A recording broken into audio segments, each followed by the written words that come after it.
Rings of Power released their final trailer, and it was exactly what you'd come to expect, from the quality of the script to the fourth wall breaks that felt like they were out of She-Hulk. With our hearts even bigger in our feet.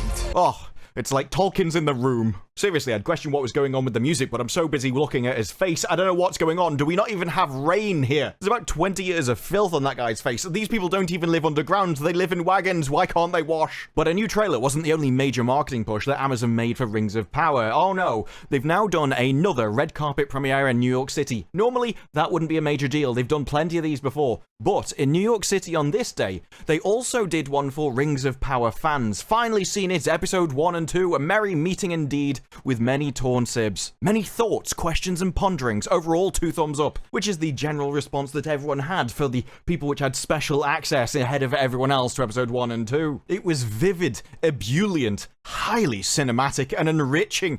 Earnestly heartfelt. Heartfelt indeed. But despite all that, which we will get into, I think the most interesting article and question came from Business Insider, with their Amazon insiders who say $1 billion Lord of the Rings series will determine the company's streaming future. If we can't make it successful, why is Amazon Studios even here? Which I think at this point we can all say is an excellent question, because this article asks a question which I've been asking since Wheel of Time. In the Release TV series, simply an example that perception is reality, that something can actively fail, but as long as you can twist all the figures, make it look good enough to the people above you, then because they never check, because no one pays attention, then everyone accepts what you've done. It's still bewildering to me that Wheel of Time has got a season 3, a show which absolutely annihilated the lore, and quite frankly, I don't believe that was a success, but Amazon keeps renewing it.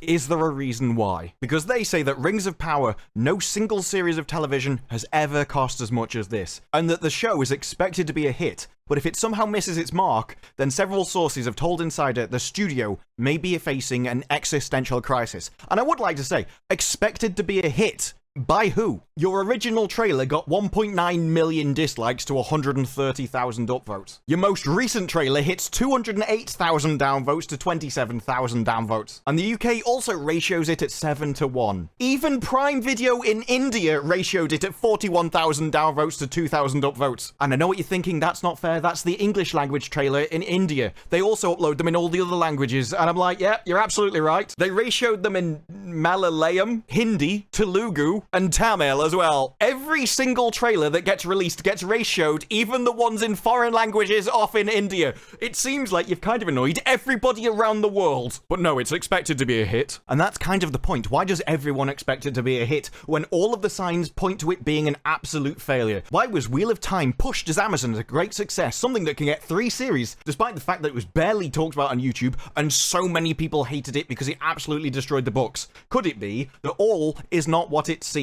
Because according to Business Insider, the reason why it's going to succeed is because the executives at Amazon need it to. If it doesn't succeed, there's going to be a big question from the CEO and the board. If we can't take this piece of IP and make it successful, why are we even here? It has to succeed. There is no other option. If you can take the biggest fantasy IP in the world and still make an absolute abomination of a TV show out of it, then how on earth do you succeed at anything else? Why are you even employed at the company? What are you getting paid massive amounts of money to do? It's a very reasonable question for the CEO to ask. It's kind of a surprise they haven't asked it this before. Is it because they don't care? Is it because they value the message more than anything else? Or is this simply perception is reality? That the only thing that matters is what we can make you believe. And everyone in the real world can all see the truth. But if in your meetings you tell them something else, yeah, of course they trust you. I mean, all the press are loving it. Obviously the customers do, because it seems that Amazon measures success in streaming kind of a unique way, because even within the studio, development and production of the series have been kept close to the vest, according to 2 company insiders. Word from those who've seen the episodes is positive, because those people have absolutely no incentive to say otherwise. But several industry insiders predicted that Amazon will find a way, regardless of actual viewership, to sound the trumpets of victory. There's an art as well as a science to analytics, the former executive said. Amazon know their data, and they will be looking to spin turn Ring's numbers into the sunniest possible story, which is exactly something that happened with Wheel of Time. It was the biggest premiere ever, and then they never spoke about any of the other episodes. They just keep banging on about that premiere. And no doubt, Rings of Power will have an amazing couple of first episodes. What's going to happen afterwards that's really the sign of whether you should go for 5 series? If it's not the highest performing thing Amazon has ever done, it's a failure. But the outside world may never know, which we know from Wheel of Time never released viewership numbers and everyone kept parroting on about parrot analytics, something which doesn't even take viewership into account. All it does is take mentions, likes, and then weights them with an arbitrary multiple and puts it in a nice graph for people to tweet out about how amazing the show is. All of those people could have been talking about how terrible the show is, but hey, it all counts in the social media messaging. It's no wonder their latest trailer started with music that sung about your truth, not the truth, because for them, the truth doesn't exist. It's all about your experience, your perception, your individual reality. Because objective reality, that's just a myth. Speak your truth. The Rings of Power. Because there's a lot of people in modern times who think reality isn't what the world is, it's what you can get people to believe. One former showrunner of a buzzy Amazon original said that hard viewership or membership growth numbers were never provided by studio executives. Just the note that we're very, very pleased. What you have is lies, damn lies, and statistics. The Rings of Power. It's a world where perception equals reality. What you can convince people of is all that matters, because we're not actually going to prove it to anyone. We've just got to come up with some kind of graph that looks nice to people who aren't really paying attention in a meeting. Give us something we can tweet out, the biggest premiere of all time, and we'll just keep using that for 8 weeks. It'll be fine, no one will notice. And if we can get a couple of quotes from people that matter, that'll be interesting. You know, the aristocracy. What we need is the media on side, the kind of people that'll go Lord of the Rings of Power, early reactions, call it a breathtaking spectacle. When you flew me to New York City and gave me a free cinema trip to something that I can report on for the next couple of weeks in advance of anyone else, get videos out before anyone else, and get right stuck into the algorithm. Oh, I couldn't breathe. I was so excited at the potential of advantage that I can have. Never forget, I'm the one that people are like, oh, you just don't like this stuff because it gets you views. Except there's other people that are getting literally flown around the world to go and see something. If you want views, if you're in it for the money, getting your video out before anyone else is a major advantage.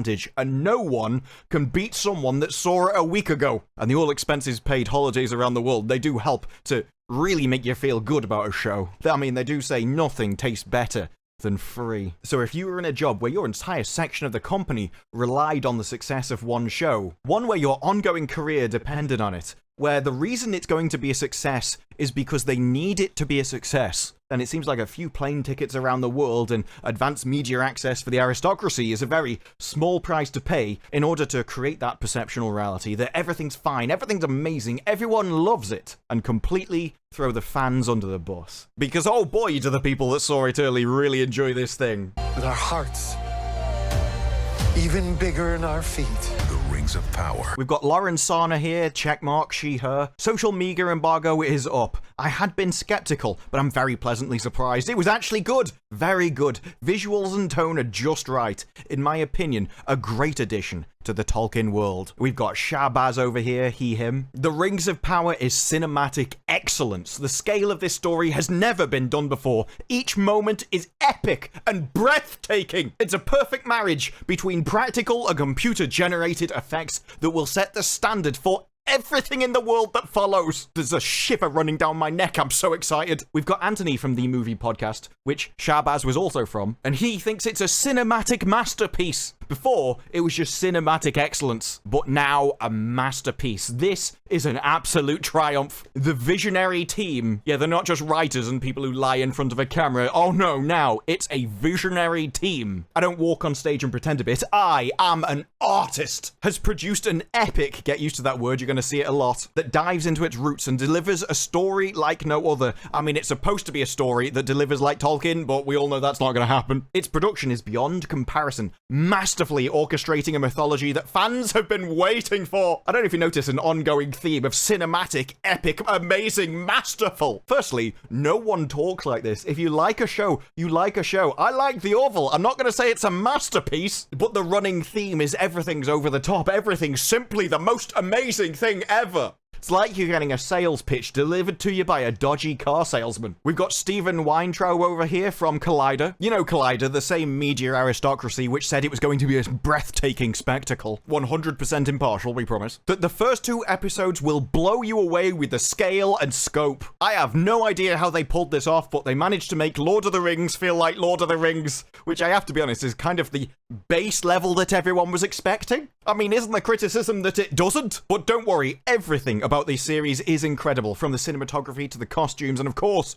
the cast. Get ready for something special. He can't wait to see more. It's an achievement in cinematic storytelling that redefines what's possible for television. This is immersive and epic. It's absolutely mesmerizing. If I get any more excited, my nipples are gonna pop off. The Rings of Power. Then we've got Dwayne here saying it's grand in scope and storytelling. I mean, I was already blown away by the scale and scope, so I kind of expected the scale and scope to be grand. Intricately detailed locales and a good amount of action. I can't wait to see what happens next. Quite frankly, nor can I. The most amazing thing about people that get flown out on free hotels, goodie bags, trips to special cinema screenings in advance of everything else, and early access to shows so all of their reviews can get out before everyone else's, and get a real nice head start in all that juicy algorithm traffic. The really interesting part has always been that they never say it's trash. Never. Just no one comes out and goes, this wasn't talking at all. It doesn't even follow the story. Why are they changing everything? Because we know they have. We know those would be factual statements, and yet it isn't. Everything's grand and amazing and wonderful and the best ever,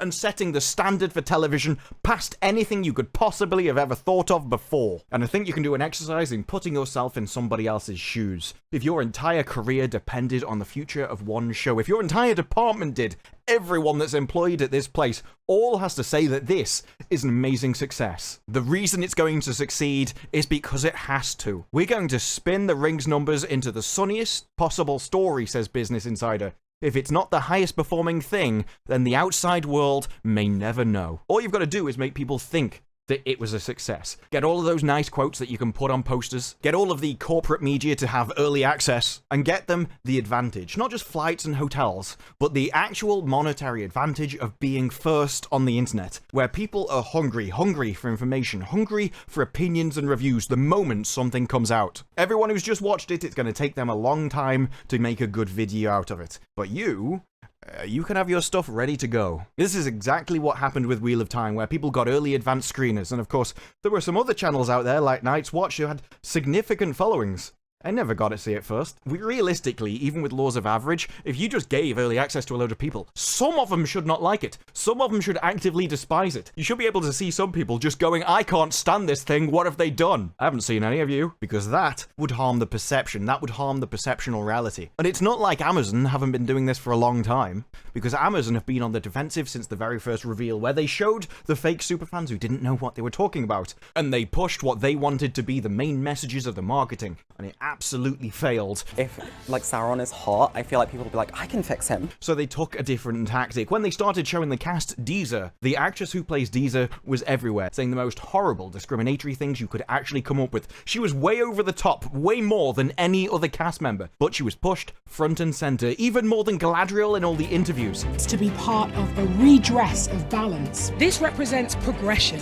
This represents an acknowledgement of where we have been and a will to get to where we need to be. And yet, in the latest trailer, she's barely in it, because she's barely in the show, and this trailer was actually about the main characters. But it doesn't matter, because we can go and get someone to say some horrible things where people will rightfully refute what she says. And then the moment they do, we're gonna say they're doing it because of biological characteristics, even though that had nothing to do with the criticism at all. But it doesn't matter to them. They were manipulative, Machiavellian. They got an actress and threw her under the bus, specifically to distract from the terrible marketing that they had done and the rightful criticism that was put forward. I think that behavior is disgusting and repulsive, and yet it's something we've seen done time and time again by these studios, because they don't care about people, they don't care about the actress, they used her as a tool and a weapon against the fans, and they should be ashamed of themselves for doing it. This is something that Star Wars did with Kenobi and Reva. It's just that Amazon was clever enough to realize that if you're going to do this, you shouldn't do it with a main character. It'll be interesting to learn if Star Wars learned that lesson as well. well. But if that is how desperate they are to create a perceptual reality, how lax their morals, how Machiavellian their minds, that they will throw an actress under the bus and not even have the human decency to be ashamed of themselves, then should we really be surprised if they lie to us? Should we be surprised when the outside world never knows how big a disaster it actually was? That they will always lie, spin it to be the sunniest side possible. Why? Because it will succeed. Because it needs to. Should we be surprised that the corporate media aristocracy loves it? And should we be surprised when they throw Tolkien under the bus? When they go, actually, no, Tolkien was always awful. The Silmarillion was a terrible book. And what this show is, what the Rings of Power does, is fix everything about Tolkien. This is what the Silmarillion should have always been. Is it any surprise when they will use their own actresses as nothing more than a corporate tool, a shield, not even treat them like human beings, that they would also just take Tolkien's work and crap on that as well? Tolkien's always been awful. What you really want to see, that's Rings of Power. That's what'll fix everything. That's perfect. Should we really be surprised? No. No, I think at this point, no one really is. But those are my thoughts. What are yours? Let me know down in the comments below. Like the video if you like the video. Subscribe. More videos like this in the future. And I will see you, most definitely in the next one. Bye-bye.